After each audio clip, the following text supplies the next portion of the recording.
nothing like the sound of Carolina hoofbeats. Riding down the trail under a big blue sky and pine trees. Sitting high in the saddle, nothing else matters. My feet in the stirrups, I'm so happy. There's nothing like the sound of Carolina hoofbeats.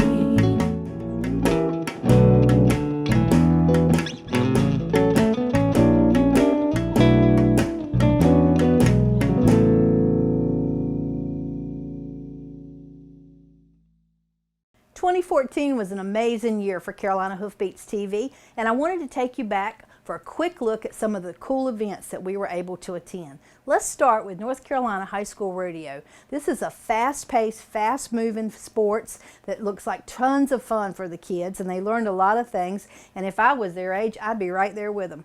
So stay tuned and watch this event. With me now is Kate Scott, and Kate's from Bennett, North Carolina. Correct. Kate is the National Director for the North Carolina High School Rodeo Association. So tell our viewers about the High School Rodeo and how it works. Sure. High School Rodeo is made up of junior high kids and high school kids, so 6th, 7th, and 8th graders, 9, 10, 11, and 12th graders. It's open to any kid, that as long as they're in high school, whether they're homeschooled or not. You don't have to have a team at your school. They join our association and they compete in all the typical rodeo events all season long, plus cutting and a shooting division. With me now is Jet Tober, and Jet participated in the ribbon roping. Can you tell our viewers how that works? Well, the ribbon roping is an event where it involves a cowboy and a cowgirl. Either the boy or the girl can rope it, but after they rope it, they have to run down to the calf, hold the calf, and then the other person on the ground has to grab the ribbon and run back to the line. And then the fastest time wins. So it's kind of like a relay? Yeah. All right, good. Yeah. Top hand, watch this rocket ship she's mounted on. Oh yeah. Oh, little director will put the getting around there as best they can. That's how it's done. On up to the third. Oh yeah. Pick him up, get him out of here, give him his head. She's back across the line with an 18.840. Now we have Cole Futrell. And Cole Futrell did some breakaway roping tonight. Can you tell us a little bit about how that went? Well, it didn't go real good. I just kind of got out and ran and missed him. What is breakaway roping exactly? It's kind of like you have a rope and you rope the calf and try to see who can get the fastest time. The fastest time wins. And do you have to dally it around your horn? How does it just comes up? You have to tie it on and then it snaps off, and whenever it snaps off, you get the time. We caught up with Zach Tober, and Zach is from right here on Mountain Mulepacker Ranch here in Rayford. Yes, and you were doing the calf roping tonight? Calf roping and team roping, yes ma'am. Tell our viewers how calf roping works. Well, calf roping, the calf gets the head start just like in any of the other kind of events. And you got to rope them and step off and flank and tie them. And after you do that, you got to remount your horse and walk forward, and the calf has to stay tied for 6 seconds. And after that, fastest time wins. All right. We got junior high school girls doing the pole bending now. Let's see how fast this little girl can go.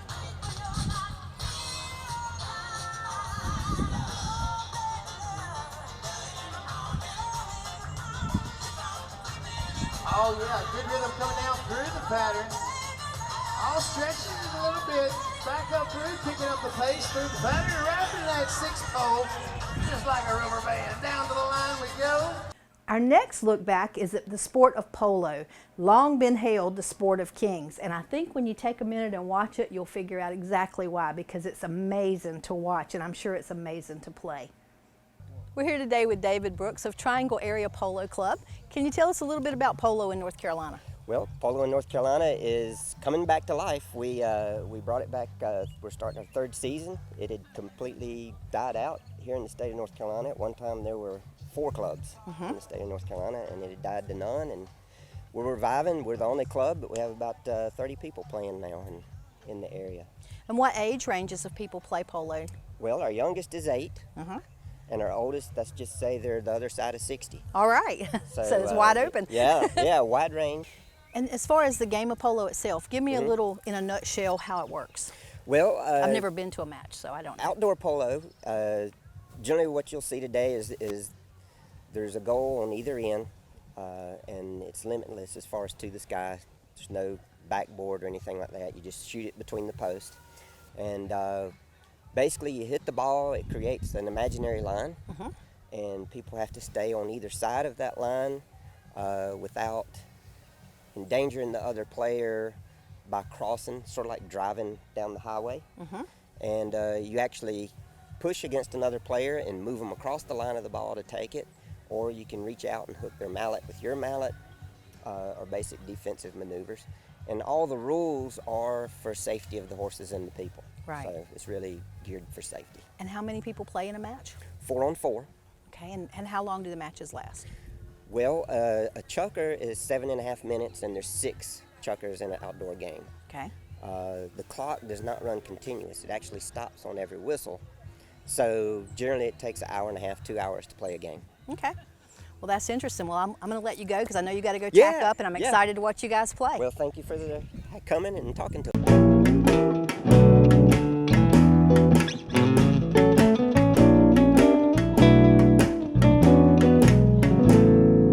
My name is Scott Brookins, and I am the owner of Brookins Construction and MD Barnmaster of the Carolinas.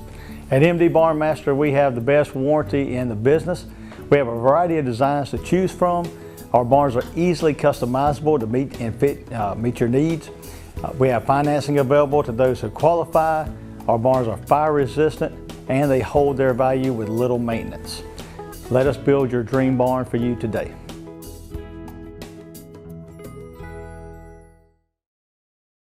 You know, you don't need a PhD in tractorology to understand that more power is a good thing. Mahindra tractors are engineered for maximum power and backed by a 5-year powertrain warranty. Yes, sir, Mahindra tractors even have enough power to give the competition a lift. Take a good look at the world's #1 selling tractor, Mahindra.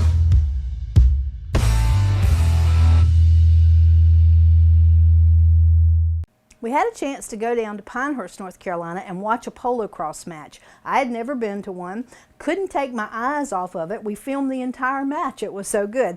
And the girls that were riding those horses were like 12 and 13 and totally fearless. I think you're going to enjoy this look back. With me now is Wade Liner, and Wade has the polo cross team here in North Carolina. Wade's out of Whispering Pines, and you guys play down in Pinehurst? We do. Okay, well tell our viewers a little bit about what polo cross is. Wow, polo cross is it's a mix between polo and lacrosse, as the name indicates. Well, tell us about how it works. How does the game played? The game's played 3 on 3. You have a number 1, a number 2, and a number 3. Everyone is allowed in the center field area. We have our field is divided into thirds. We have a scoring area where the offensive 1 and the defensive 3 are allowed at one time. Same thing on the opposite sides, are the only ones that are allowed to score. But it's an exciting game. It's very quick and fast. So the other players kind of help get the ball down the court to the number 1 so they can score and block the other folks to keep them from stealing the ball? Do. Any 3 of the players can carry the ball. It's just the one that's allowed to score. Okay. The other players will take a defensive player and try to block and push and move them out of the play and make it easier for the offensive players to score. Okay, and how many people are on each team? There are 6 on a team, but only 3 play at a time. Okay, and what age ranges play?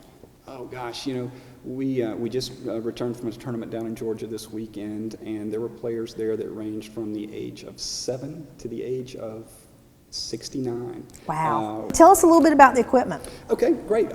All of the rackets are generally bamboo or cane as far as the shaft. The ball itself is a 4-inch diameter foam rubber ball, so it bounces, but it won't hurt if it hits you or the horse, which is, polo cross is all about safety, about primarily the horses and the riders. The rackets are about an 8-inch diameter circle. As you can see, some are cane or wood, and we have some that are plastic as well. It doesn't matter. The helmets are all approved, and they're required to be approved. The face mask is not required, but recommended. Right. because there are a lot of flying rackets, and again, that's a safety issue. Now, how can people get in touch with you if they want to learn the sport or find out more about it? You can go actually to two websites. You can go to AmericanPoloCrossAssociation.org, and my email address is there, or you can go to CarolinaPoloCross.com, and my email address is there, and I'll be happy to answer questions. My telephone number's there. Feel free to give me a call, and I'll answer any questions that anyone has. All right. Well, I warn you, when you see this match happen, you're going to want to be a part of this exciting sport. Well, great. We welcome everyone. All right. Well, thank you for your time, Wade. I appreciate it. Oh, thank you, Rose. Okay. Every year in the spring, Pinehurst comes alive with the harness racing matinee. If you've never been, make it a point to go in 2015. Because of all the events that we did, this one was probably the top 10 most fun. Tailgating, excitement, fun trying to figure out who wins. Stay tuned for this look back because I think you're going to enjoy it. Hi, we're in Pinehurst, North Carolina for the Harness Racing Matinee. This is a once-a-year event. We're going to get to see 8 races today with 5 horses in each race. And it's kind of a new thing for Carolina Hoofbeats TV. It's my first time here at the harness race. So I hope to take you behind the scenes and show you a lot of action, and you'll enjoy this just as much as I do. Every year in October, the Pinehurst Harness Track comes to life as trainers and breeders return, bringing their entourage and all their hopes and promises for next season's winners. Let's take a peek in one of the barns. As you can see, it is filled with equipment, making sure that everything that this horses need so that they can be successful is met, from their grooming to their feed routine to their exercises. Everything that they could possibly need is here. The horse's care, safety, and comfort are of utmost importance.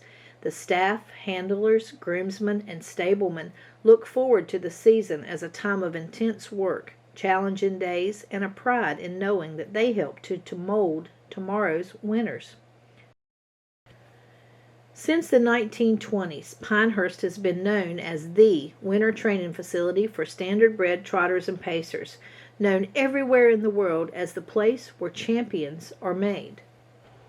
Days begin early here, starting with the break of dawn. Horses are groomed, harnessed, hitched, and ready for a morning run. On those morning runs, they are checked to make sure that their gait remains consistent and ever racing with the clock to see if they can get that time down to make them true contenders for the next season.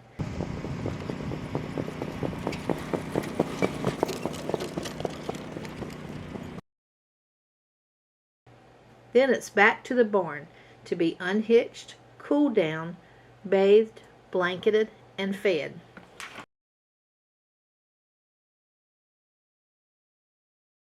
One of the handlers that we met told us that he had raised this particular horse's daddy and his granddaddy, and their bond was obvious. The matinee races here in Pinehurst today are loads of fun, and so is all of the tailgate and stuff that you see going on behind us. There's a crowd of about 5,000 people when we get started, so we're going to have lots of fun today. Stay tuned for more.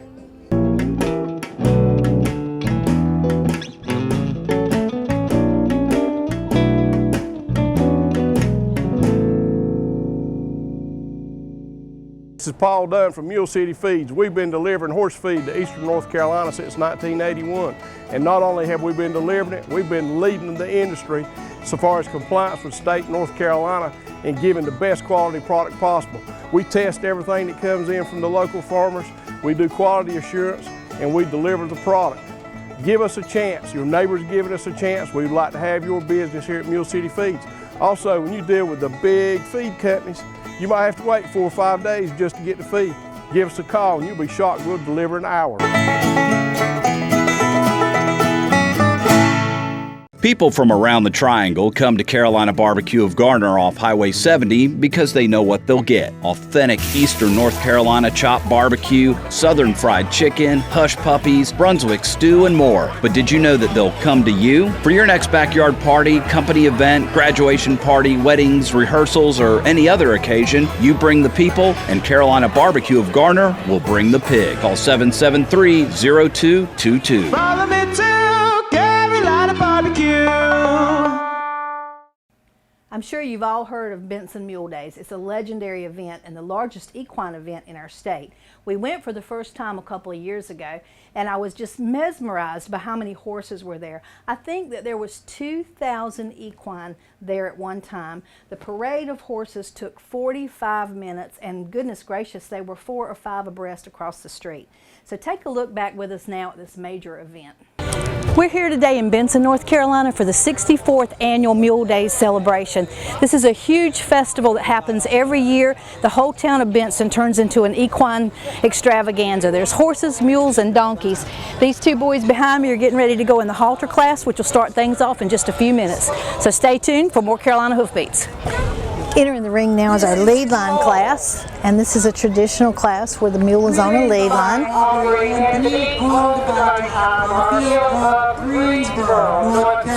This little beauty's from Greensboro, North Carolina. And I think she looks beautiful in pink.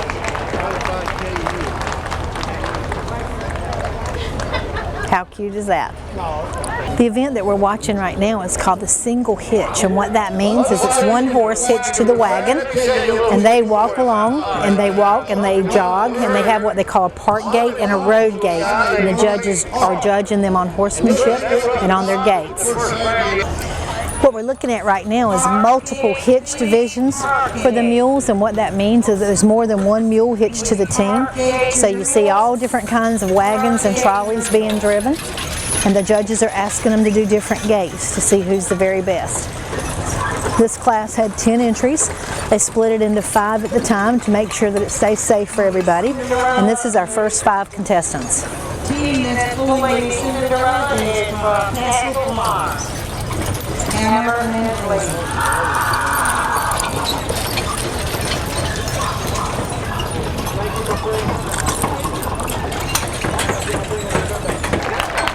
Here comes the champion. The saddle horse mule won. This mule is from Sanford, North Carolina. Fortunately, we do not have any entries for the Lookback class.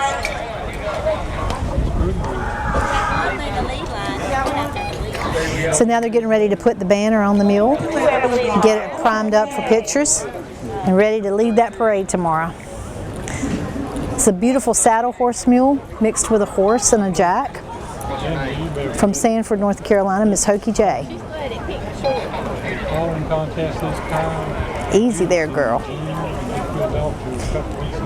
This may be her first time as an honorary banner wearer.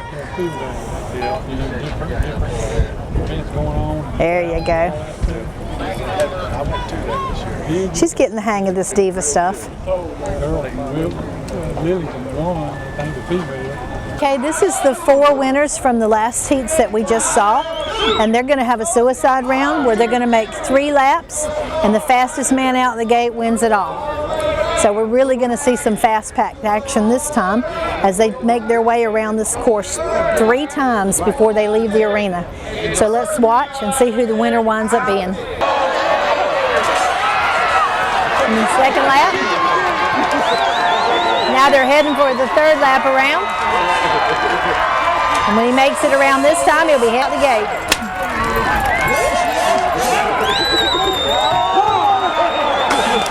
So the winner this time is the Big Red Mule. What we see now is a tribute to all the veterans of foreign wars. Is the American Legion Brigade coming in front of us now. We owe these guys a tremendous debt of gratitude. Department Commander, North Carolina, American Legion. All right, we got the American Legion Auxiliary President, Sharon Nimble. Hello, Sharon. Couldn't be better. The American Legion Riders from right here close to the side. Mr. David Easton for direction. There he is. Give a man, guys. Look at this beautiful Percheron drawn carriage.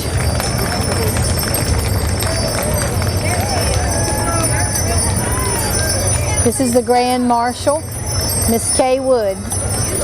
All right. Sponsor of the Mule Day festivities here at Mule City feed. Now approaching us is the Grand Marshal of the parade. Any kind of feed, if it's something you need to feed, you can go to Mule City and get it specially ground. It's a windy day to be trying to go along with that gorgeous blanket, but she's doing a very good job of it. Miss Karen Reeder is leading her saddle mule. Next in line is Wayne Hussey, mule skinner from Seagrove, North Carolina. The mule we have in front of us is Miss Hoka J. He's been with us from Seagrove. How many years you been coming here, Wayne? What a cute little Conestoga wagon, drawn by a pretty pair of black mules. With all these animals we see here, they participated. A nice matching pair of white mules.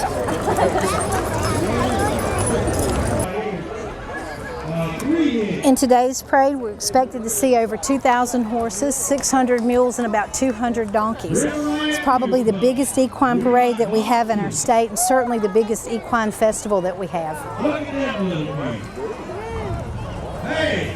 Notice the sorrel horse with the brand on their necks. They're American Mustangs. What does it say? P, M, and E? Lord have mercy. If you didn't know, barrel racing in North Carolina is a really big deal. There's a barrel race almost every weekend somewhere in our state, sometimes 2 or 3. We took time to go down to Williamston and attend the North Carolina barrel racing finals, and the state finals were huge. They had 800 competitors, fast-paced, fast-moving, every age from probably 7 years old up to a lady about in her 60s. So stay tuned for this look back, and it may just inspire you to go get a barrel horse. We're in Williamston, North Carolina today at the Bob Martin Agriculture Center, and we're visiting with the North Carolina NBHA State Finals. People behind me are warming up right now to get ready for their competitive event, so stay tuned. I'm going to take you up close and personal. You're going to get to meet some of the champions that have competed all over the world and find out what it's like to be a barrel racer. And Patty is the president of the North Carolina NBHA. Patty, can you tell us a little bit about the NBHA? I sure can. We are a worldwide organization. We have 20,000 plus members in countries as far away as Italy, Greece, here in the U.S., and Panama. So we are actually barrel racing all over the continent, all over the world. Wow. And what about the North Carolina branch of that? North Carolina branch, we have right at 700 members, right from the East Coast all the way over to the mountains. We're actually split up into 9 different districts, and then we have what we call a 00 district, which is a floating districts. Members have the right to join any district they like. They're divided up into counties to make traveling a little easier. We've got host arenas that actually have district shows for us. They set up a schedule normally at the beginning of the year. We have an average of 15 shows in each district. Running at the district level gets you points that qualify you for a world qualification, right? Which we have our world every year now in Perry, Georgia. It is in the fall, which is like toward the end of October. Our kids are actually competing right now, and they actually have their own class at the district level. Right. They compete for their own world show, because we don't try to make them come and run against everybody. We give them their own special week of barrel racing, also in Perry, and we're getting ready to go there the end of July. Okay, very good. We're here today with Cheyenne Mundy. Cheyenne's from Elm City, North Carolina. She's one of our youth barrel racers. Cheyenne, how old are you? 9. 9, and you've been barrel racing for how long? Since I was 1. Wow, that's a long time. Are you running in the competition this weekend? Yes. Have you won any of the events yet? Yes. Very good. What did you win? I won lots of money. Very good. This event is a little different than a traditional horse show in that the classes are payback classes, so folks actually win cash in addition to some of the prizes. So when you grow up, are you going to be a barrel racing woman? Yes. And be in the pros? I don't know. Well, that's good. I wish you a lot of luck. Thanks for talking to me today. Thank you. My next guest is Marilyn Cunningham. Marilyn's from Garner, North Carolina, and she's won all sorts of championship titles. Can you tell us a little bit about what you've accomplished?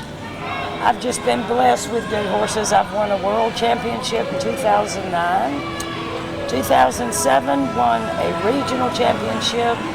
I've won many state championships and district. I've been very lucky. And very good, obviously. Oh, well. How long have you been barrel racing? About 20 years. And what I started late. Really? What age did you start? Like, I was 40 when I started. That's awesome. So what advice would you give to somebody, say our age, that wanted to start now? Find you a good broke horse and go for it. Very good. And what about this sport draws you in to do barrel racing? It's sort of like the need for speed. It just gets you, it grabs you want to go faster, you want to do better. Very good. And tell me a little bit about how it works. What do you look for in a barrel racing horse prospect? You look for a horse that, well, number one, that has a brain and has speed, turn. They're very, very specific type horses. And what breed usually works better? Quarter horses are the best. All mine are quarter horses. Okay, very nice. And you were working at the gate today. What were you doing up there? Checking in. I work most of the shows. That's nice. So you guys... Which helps me afford to be able to come. Yeah, right, right. Pay the expenses. So everybody in the association kind of does volunteer stuff to help and get it all up and rolling? Oh, yeah. And you help your competitors. It's a competitive sport, but you still help everyone. Okay. And are you running this weekend? Oh yes, I've already run the senior class. Very good. Yes. And this is the state finals for This is the state finals for the year. For the North Carolina National Barrel Horse Association? Correct. Okay, very nice. So what are your goals for the future? I want to win another world title. That's my goal. When do you compete for that again? In October of this year in Perry, Georgia. Perry, Georgia? Very nice. Very nice. Well, thank you for talking with me you're today. Very welcome. And good luck with your run. Thank you. We're your neighborhood source for everything you need from your farm to your home. At Harper Sales and Service, a division of Harper Landscaping, we can cater to all your mowing needs, whether you need to start out with a beginner series for those smaller lawns. You can work your way all the way up to a zero turn and even get into those bigger areas where you might have an acre or two or more. My animals depend on me, and I depend on Harper Equipment Sales and Services to keep me running. From my weed eater to my tractor, they can fix it all. When you look for Harper Landscaping, it's no sweat.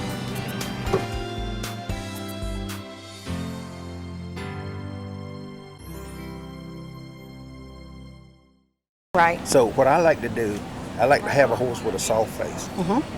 The softer you keep that face, the easier that horse is to handle. Right. And when you ask him to do something, he'll respond with light work. It's the same thing. If you enjoy your job, when you wake up in the morning, you wake up, hey, I'm ready to go. And these horses, if you are not working with them and they don't like what they're doing, every time you get on the back, they'll figure out a way to get out of what they're into. Right. So it makes a lot of difference. Sure, that makes sense. Yeah. Very good. Well, I hope you enjoyed this look back of all of our events that we attended in 2014 and some of the great people that we've met along the way. And if you want to view any of these episodes in full, you can go to our website at CarolinaHoofBeatsTV.com because all of them are loaded up there for your viewing pleasure on demand. Thank you for watching.